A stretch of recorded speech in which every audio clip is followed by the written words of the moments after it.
Tech shares are up 33% in the current calendar year, making investors a bunch of money, but there's a heap of talk out there about a market crash. And I'm talking to a lot of people at the moment that are wondering if they should be selling up and keeping their powder dry, waiting for the markets to recover and get back on the up. Now, looking at the recent data, we've just seen record new flows of money into tech investments, $8.5 billion in the last week, showing that one of the biggest records for new inflows. So the investors are coming in, and it's no wonder with the markets up 33% compared to the broader market. So the S&P 500 in America, which is the comparable market but not tech heavy, up 11.5%. So 3 times as much in tech versus outside of it. Now, a lot of investor bears or people that are predicting a crash and people around the market have been talking about the fact that with all of the global uncertainty out there, the potential recession risk in America and around the world, that the markets are going to crash, but it just doesn't seem to be happening and they just keep going up.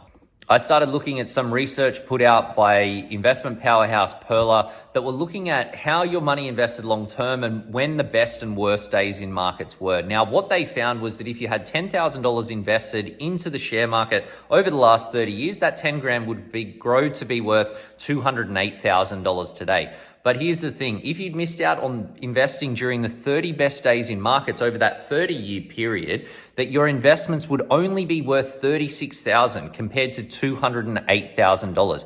And here's the really interesting thing is that half of the best days, I don't know why I'm going to do the quotation marks because it was the actual best days, half of the best days in markets happen in periods where the market was in decline.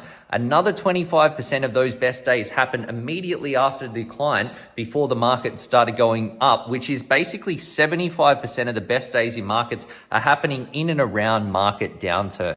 What that says to me and what it should say to you is that you want to be investing consistently because you never know when those best days are coming, and missing out on them is incredibly costly when it comes to your portfolio. No one can pick the markets, what's going to happen. And if you're sitting on the sidelines, well, no one ever got rich from not investing.